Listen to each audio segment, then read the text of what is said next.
Le bombardement est intensif, les monstres de poche s'attaquent à l'Hexagone. Figurines, montres, porte-clés, cartes Tamagotchi, POG, déjà une cinquantaine de produits dérivés ont envahi le marché. Au Japon et aux États-Unis, les jouets dérivés ont rapporté plus de 30 milliards de francs.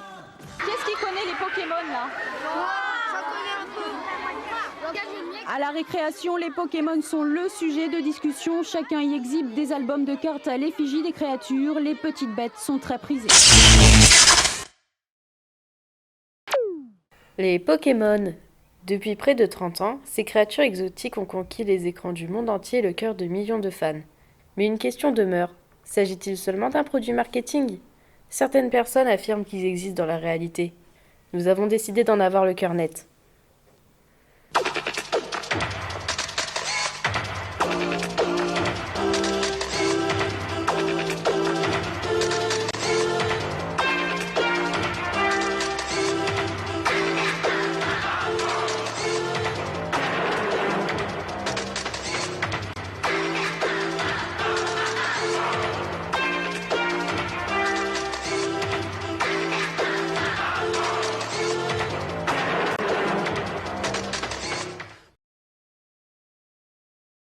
Pour commencer notre enquête, nous contactons le professeur Martin Heuvelmans.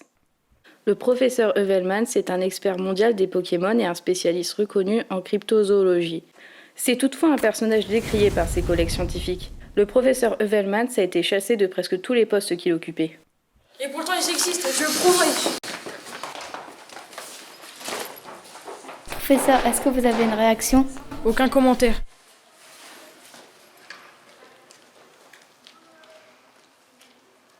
C'est au Japon où il poursuit ses recherches que le professeur Heuvelmans a accepté de nous rencontrer.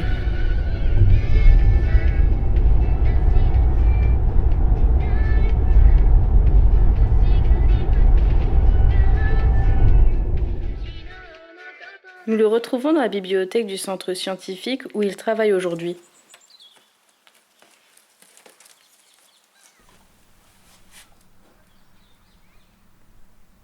Je suis le professeur Heuvelmans. Je suis un expert mondial des Pokémon et un spécialiste reconnu en cryptozoologie. J'ai consacré ma vie, quitte à sacrifier ma carrière, à prouver l'existence réelle des Pokémon. Autrefois, les Pokémon faisaient partie intégrante de la culture japonaise. Il y a bien sûr une part de folklore, mais aussi des éléments de preuve tangibles, comme ce film d'archives tourné au temple Mizaguchi au début du XXe siècle.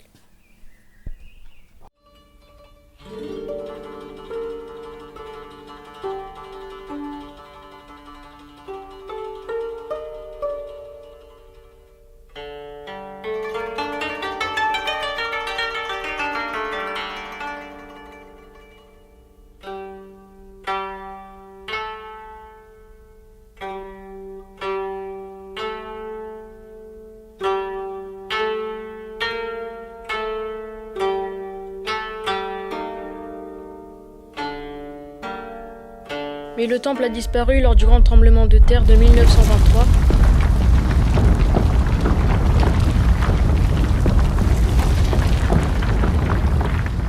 Et le quartier lui-même a été intégralement rasé par les bombardements américains en 1945.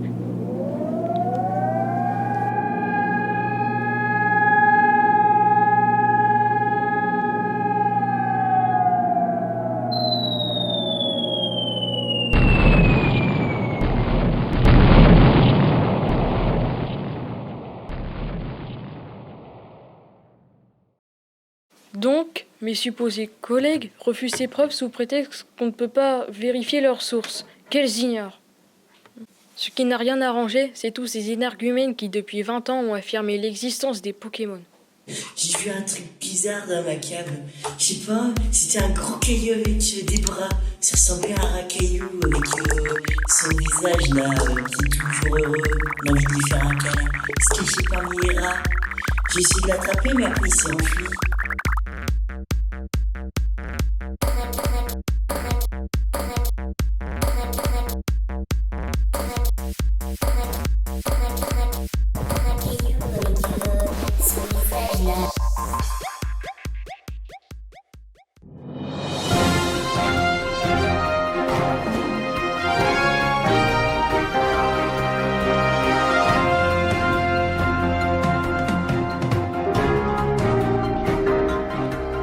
Pokémon, ces petites boules de poils ou d'écailles, ont un succès fou, mais pas pour tout le monde.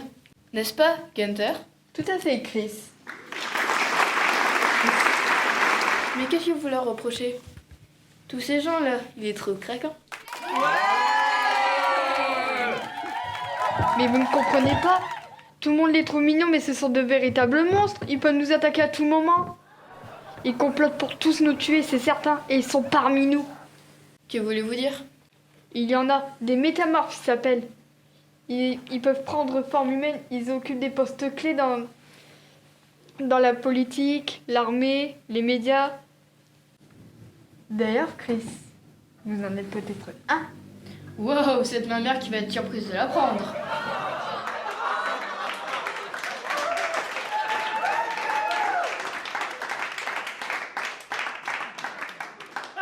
Gunther? Chris, Gunther? Chris, Gunther? Avez-vous une preuve qu'il existe dans, vous savez, dans la réalité? ah bah c'est une preuve, j'en ai un. J'ai été mordu par un crocodile, je vous montre. Wow, ça fait pas une heure de ton écoute, Gunther. On retrouve Gunther habillé, j'espère, après une pub. Ces témoignages n'ont bien sûr aucune valeur scientifique, mais croyez-moi, c'est ici, au Japon, que je trouverai la preuve qui me manque.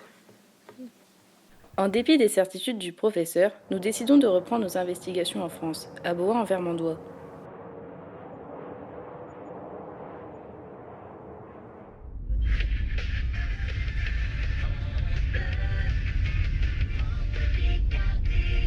Cette riante commune picarde, peuplée d'environ 6000 habitants, détient en effet un étrange record. Sur les 10 dernières années, 90% des signalements de Pokémon survenus en Europe ont eu lieu sur le territoire de la commune. S'agit-il d'un canular, d'une forme de psychose collective, ou y a-t-il un fond de vérité derrière ces signalements? Je n'ai rien à vous dire. Dans un premier temps, il semble que nos questions dérangent. Je ne vois pas de quoi vous voulez parler.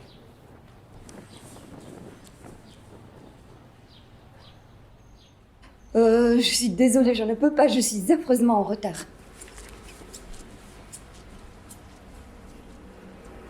Mais, rapidement, nous rencontrons des personnes prêtes à témoigner. Parmi eux, Claudine. Claudine est préparatrice en pharmacie. En novembre 2021, cette jeune mère de famille de 34 ans a vécu une rencontre étrange. Il était environ 19h45, je pense. Je fermais la boutique comme d'habitude. Soudain, j'ai entendu un bruit étrange venant des poubelles. J'ai d'abord cru qu'un chat était coincé, mais ça avait l'air plus gros qu'un chat.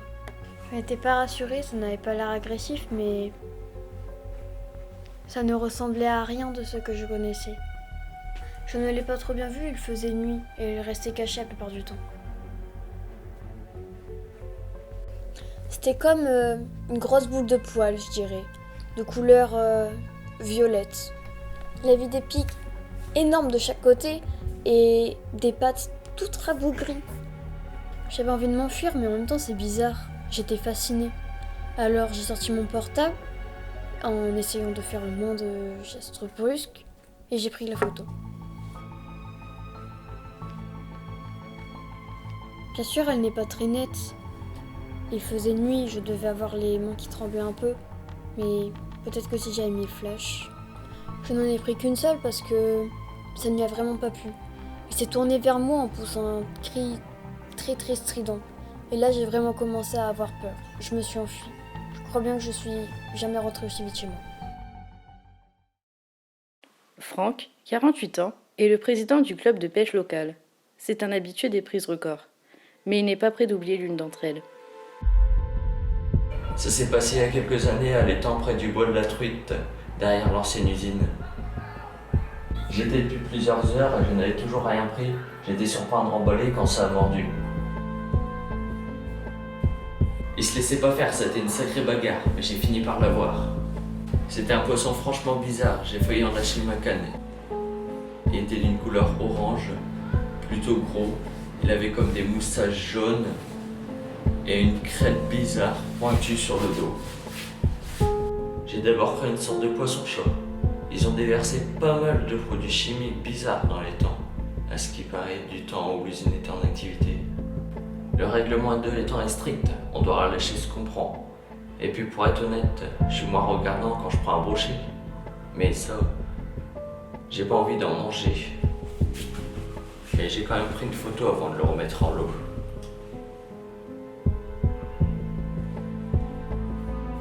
Elle est pas super, c'est vrai.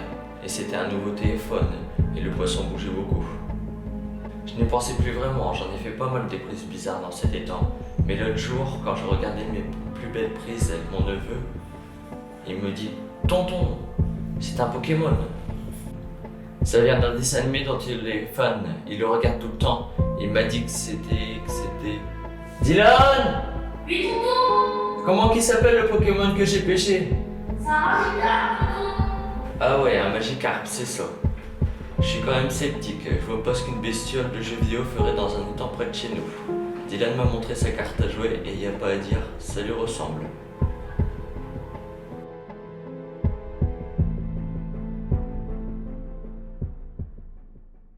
Camille est une adolescente sans problème, bien notée par ses professeurs et appréciée par ses camarades.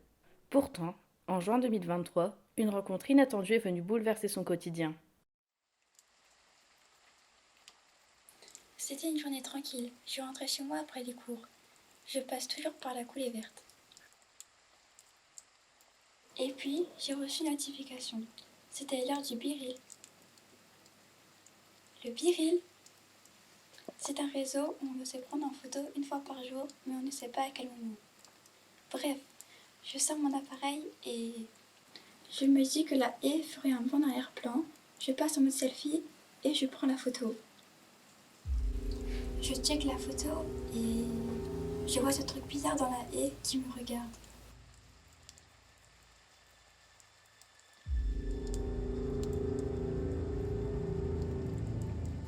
Je me retourne et il était là, à me dévorer des yeux. J'ai poussé un cri et il s'est enfui. Je me suis dépêchée de rentrer chez moi et de le dire à ma mère. J'étais en état de choc, je bégayais. Ma mère a compris quand elle a vu la photo.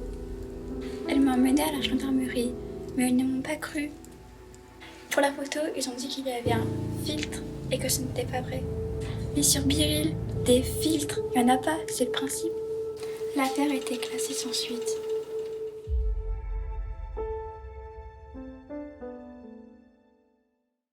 À Bohain-Vermandois, les gendarmes se tiennent toujours sur le qui-vive. Un nombre indéterminé de leurs interventions serait lié à la présence de Pokémon sur le territoire de la commune. Contactée, la gendarmerie a refusé toutes nos demandes d'interview. Toutefois, nous sommes parvenus à nous procurer un enregistrement audio troublant. Il s'agit d'un signalement téléphonique daté de la nuit du 12 juin 2022.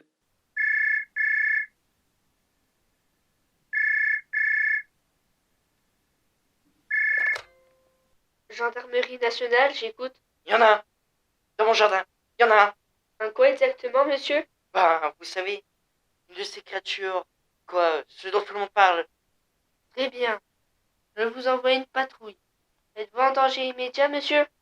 Non. Je pense pas. Je suis à l'intérieur. La baie vitrée est fermée. Vous croyez qu'il pourrait rentrer? Non, monsieur, ne vous inquiétez pas. Avez-vous consommé de l'alcool ou des produits stupéfiants aujourd'hui? Mais pas du tout. Je vous dis qu'il est là.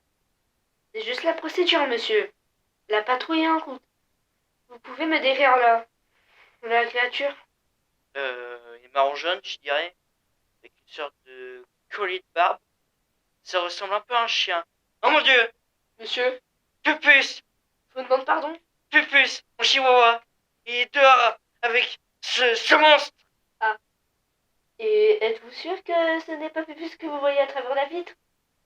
Et vous croyez que je sais pas faire la différence entre un chihuahua et un... Vous prenez pour un demeuré, espèce de... Inutile d'être grossier, monsieur. Oh mon dieu! Il... Quoi, monsieur? Il évolue. La créature évolue. Maniez-vous, fils de... bougre de... Je vais devoir libérer la ligne, monsieur.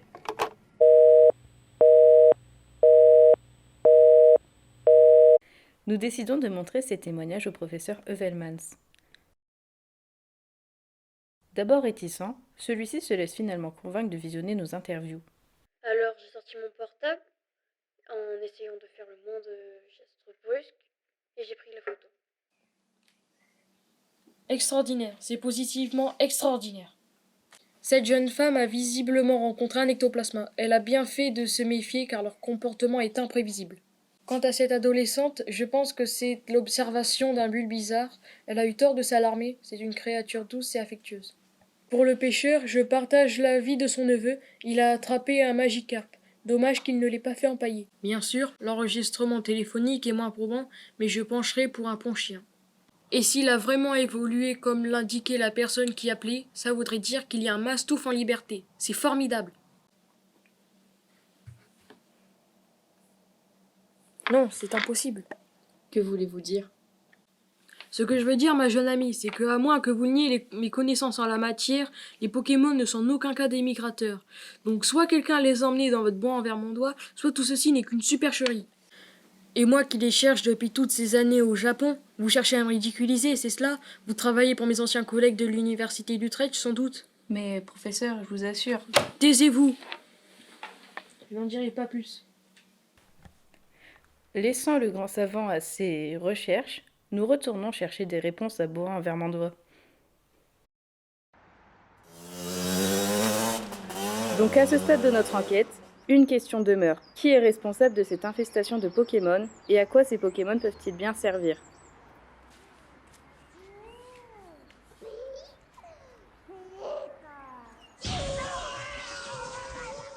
Tu viens, Odette? On rentre à l'hôtel. Oui, j'arrive.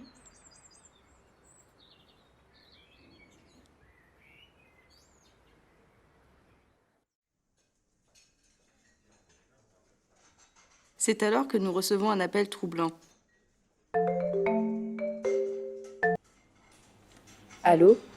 J'ai des infos pour vous. Bohain est le centre d'une organisation internationale de trafic de Pokémon. Comment le savez-vous?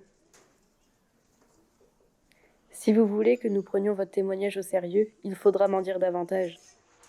C'est que j'ai moi-même été membre de cette organisation. Pouvons-nous nous rencontrer? Je ne pense pas que ce soit une bonne idée. À force d'insister, notre interlocuteur accepte finalement de nous rencontrer. Traqué par les membres de son ancienne organisation, notre témoin a dû quitter Bohain-Vermandois et se réfugier dans l'anonymat d'une grande métropole voisine. Pour des raisons de sécurité évidentes, nous tairons sa véritable identité et l'appellerons Mathis C.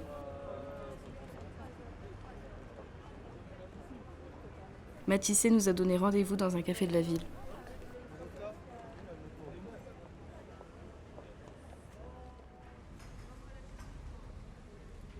Nous avons aussi convenu de ne pas filmer son visage.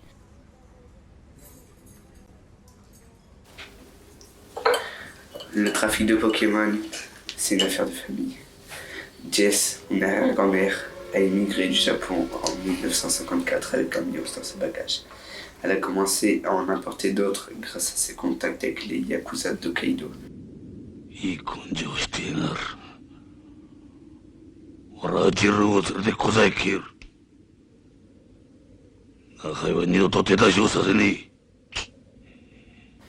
Lorsqu'elle est décédée, ma grand-mère a pris le relais. C'est elle qui dirige l'organisation aujourd'hui. Pourquoi avoir quitté l'organisation? C'est que ce n'est pas bien, voyez-vous. Ces créatures, elles ont une conscience, comme vous et moi. Et vous savez, il y en a même qui savent parler. Elles détestent la captivité. Comment se fait-il que beaucoup de Pokémon soient apparemment en liberté à Bohain et dans ses environs? Ça remonte à 2017, au mois de janvier, je crois. Ma grand-mère attendait un chargement par camion. Le chauffeur, c'était Mathias Kuderski. Il est en prison en Azerbaïdjan maintenant. Un ex-mercenaire, un vrai dur, mais un peu trop porté sur la bouteille, si vous voyez ce que je veux dire. Mathias était presque arrivé. Il roulait sans doute un peu vite. Il n'a pas vu la plaque de Verna.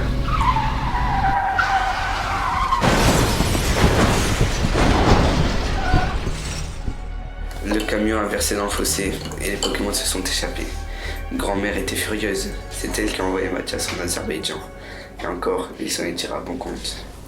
Soudain, notre interlocuteur semble s'alarmer. Où allez-vous? J'ai encore des questions à vous poser. Non, j'en ai déjà trop dit. Là d'où je viens, on ne pardonne pas aux balances. Prenez ça et laissez-moi tranquille.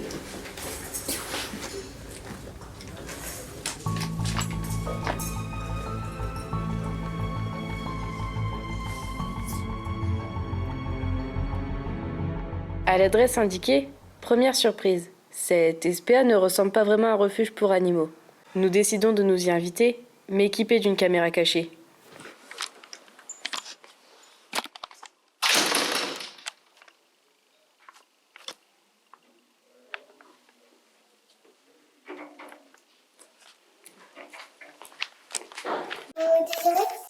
Bonjour madame, je cherche un animal à adopter. Un animal, c'est que ce n'est pas le jour des visites. Mais je ne viens pas de la région et je suis de passage. Et on m'a dit qu'on pouvait trouver ici des animaux, disons, particuliers. Des animaux particuliers? Comment ça, particuliers? Eh bien, vous savez, eau, électricité, ombre, ce genre de choses. Il a du mal vous renseigner. De qui exactement tenez-vous cette information? Il n'a pas dit son nom, c'était sur un forum de discussion. Ça ne vous dérange pas si jette un coup d'œil?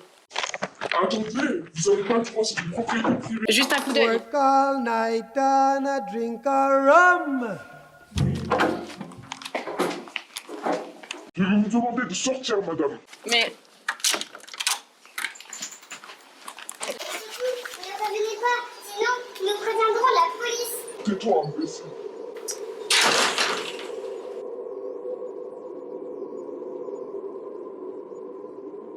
Alors?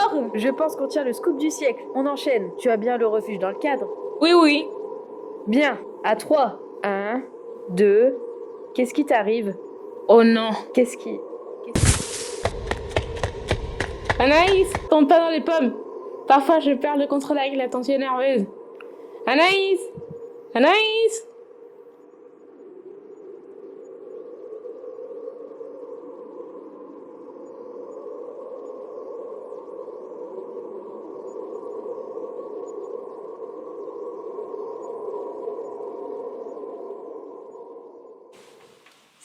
Ça tourne là? Oui, oui. Et tu veux que je t'interviewe? Bah oui. Sinon, je t'aurais pas demandé de préparer des questions. Je peux continuer à t'appeler Odette? Bien sûr, c'est mon véritable nom. Qu'est-ce que tu t'imagines? Quelque chose de plus... Enfin non, rien. Donc, Odette, vous êtes un métamorphe. Un Pokémon capable de prendre une apparence humaine? Humaine ou autre, il n'y a pas de limite. Je réussis super bien les lampes de chevet. Je te montre. Si ça ne te dérange pas, je serais plus à l'aise de poser des questions à une silhouette plus humanoïde. Pas de souci. Odette, vous avez rejoint notre équipe de rédaction en tant que caméraman il y a déjà plusieurs années. Avez-vous fait exprès de m'accompagner pour ce reportage ou est-ce un simple hasard? Je te dois la vérité. C'était exprès. Lorsque nous avons appris que c'était toi qui étais désigné pour ce reportage, nous y avons vu une opportunité. Nous? Nous, la Ligue de défense de Pokémon, nous sommes un groupe de Pokémon déterminés à faire éclater les choses au grand jour. Il faut que cela change, ça ne peut plus durer. Pourquoi moi? Parce que je te connais, tu es une journaliste intègre et tu ne cacheras pas la vérité. Tu es la personne idéale pour relayer notre message. Quel message? Il faut mettre fin à l'esclavage de mon peuple. Nos conditions de vie sont indignes. Tu as déjà passé 2 mois coincé dans une Pokéball. Non. Eh bien, moi si. Avec un tas de morts. En plus, tu t'imagines l'odeur? Un garçon charmant et cultivé. D'ailleurs, il s'appelle Francis, mais n'empêche. Francis? Oui, Francis. Rien ne t'étonne, toi. Bref, l'humanité doit comprendre que les Pokémon sont ses égaux. Nous sommes des êtres sensibles, épris de liberté et d'égalité. Nous ne pouvons plus être des échanges comme des vulgaires machines. Nous ne voulons plus fournir de l'électricité à vos centrales électriques. Nous ne supporterons plus de verser notre sang dans vos horribles arènes de combat. Nous appelons aux humains de bonne volonté qui nous aident à briser les chaînes de la tyrannie. Pokémon et humains de tous les pays, unissons nos forces